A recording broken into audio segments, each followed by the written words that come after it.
Hello everyone, welcome to my Facebook page Sharna's Dream. Please follow my page Sharna's Dream. আসসালামু আলাইকুম, শুভ সন্ধ্যার শুভেচ্ছা সবাইকে। প্রিয় ফেসবুক পেজে ভাইয়া আপু এবং বন্ধুদের জানাই মন থেকে ভালোবাসা ও শুভেচ্ছা। যারা এই ভিডিওটি নতুন দেখছেন সবাই ফলো দিয়ে পাশে থাকবেন আর আমাকে অবশ্যই জানাবেন কমেন্টে ফলো ডান। আপনাদের নোটিফিকেশন পাওয়া মাত্রই ফলো ব্যাক পেয়ে যাবেন ইনশাল্লাহ। এখন আমি মাংস কাটতেছি, অবশ্যই ভাবছেন কিসের। এটা হচ্ছে আমার ছোট ভাইয়ের জন্মদিন, যদিও জন্মদিনটা 23 তারিখে হয়ে গিয়েছে, আজকে 25 তারিখ, খুব দেরিতে আপলোড দেওয়ার জন্য সরি। এখন দেখে নিন ভিডিওতে সবগুলো উপকরণ। আমি একটা ডিশ ভালো করে ধুয়ে নিয়েছি, মাংসগুলো ভালো করে ধুয়ে নিয়েছি, সবগুলো উপকরণ দেখেন। এখন মাংসগুলো আমি ডিশের মধ্যে নিচ্ছি সবগুলোই। আমি আজকে রান্না করব তেহারি, গরুর মাংসের পোলার চাউল দিয়ে তেহারি হবে, সাথে কিছু আলু মিক্সড করা হয়েছে। এখানে প্রায় 4.5 কেজির মতো গরুর মাংস রয়েছে। প্রথমে পেঁয়াজ দিয়ে দিলাম, আদা বাটা, রসুন বাটা, তারপর হচ্ছে জিরা বাটা, আর জিরা বাটা, আর হচ্ছে আপনার গরম মশলা একটু বাটা দিয়েছি, পেঁয়াজ বাটা দিলাম, ধনিয়া ফাঁকি দিয়ে দিলাম, হলুদ, গুঁড়ামরিচ, অল্প করে গুঁড়ামরিচ, তারপরে আপনি গরম মশলা সব আইটেমগুলো দিয়ে দেওয়া হয়েছে। এখন টক দই দিয়ে দিয়েছি,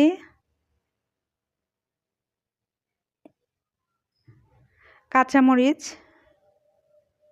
এগুলো সব পরিমাণ মতো দিয়ে দিবেন। গুঁড়ো দুধের প্যাকেটে গুঁড়ো দুধ দিলাম, মাংসের মশলা দিলাম, আর বিরিয়ানির মশলার প্যাকেট দিয়েছি আমি 2 প্যাকেট, টোটাল 2 প্যাকেট দেওয়া হয়েছে।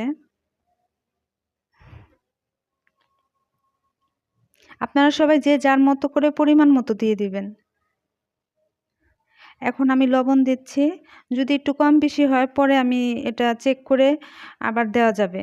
এখন সয়াবিন তেল দিয়ে দিলাম, একটু ঘি দিয়েছি। এখন সবগুলো মাংস একসাথে মিশিয়ে নিলাম, ভালো করে মিশিয়ে নিতে হবে। হ্যাঁ, আপনি ভালো করে মিশিয়ে নিলে আপনার প্রত্যেকটা জায়গায় লবণ ঝালের পরিমাণগুলো একদম পারফেক্ট হবে। এখন আমি টমেটোর সস দিয়ে দিলাম, আমার এটা মনে ছিল না যার জন্য টমেটোর সসটা দিয়ে দিলাম। আর আমি এখানে আসলে মাংসর জন্য আপনার অনলি 2 গ্লাসেরও একটু কম পানি দিয়েছি, কারণ আমি মাংসের অনেক পানি উঠবে, আর কোনো এক্সট্রা পানি দিব না। মানে 1.5 কাপের মতো, দেড় গ্লাসের মতো আর কি পানি দিয়েছি, আর কোনো পানি দেওয়া হবে না। ওটাতে আমার মাংস সিদ্ধ হয়ে যাবে। এই যে অলরেডি মাংস দেখেন সিদ্ধ হয়েও গেছে, ঝোলটাও মোটামুটি অনেকটা শুকিয়ে গিয়েছে। এখন আমি অন্য পাতিলায় পোলার চাউলের জন্য প্রসেসিং করব। আলুগুলো কেটে দেওয়া হয়েছে, আপনারা হয়তোবা ভিডিওতে দেখতে পাচ্ছেন। মোটামুটি আমার মাংসটা একদম পারফেক্ট নরমও হয়েছিল। এখন আমি 2 পাতিলে আসলে আমি রান্না করব। এই পাতিলায় হচ্ছে 2.5 কেজি চাউল, আর 4.5 কেজির মতো মাংস ছিল, অর্ধেক মাংস দিয়ে দিলাম এই পাতিলায়।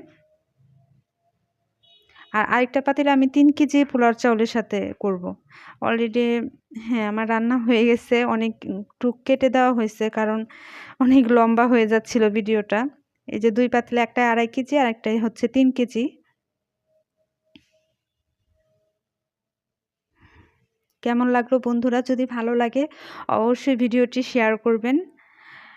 আসলে আমি মনের আনন্দেই করেছি। আর এখানে হচ্ছে একটু ডেকোরেশন করার জন্য আপনি বিভিন্ন ফল, ডালিম, আপেল, কমলা, চানাচুর, এগুলো আইটেম করা হয়েছে। সুন্দর করে ডিজাইন করে সাজিয়েছি। এই হচ্ছে রুমটা আসলে আমার ভাই এবং আমার ছেলে দুজনে মিলে রুমটা আমার রান্নার ফাঁকে ফাঁকে ওরা যায় সব ঘরটর গুছিয়েছে।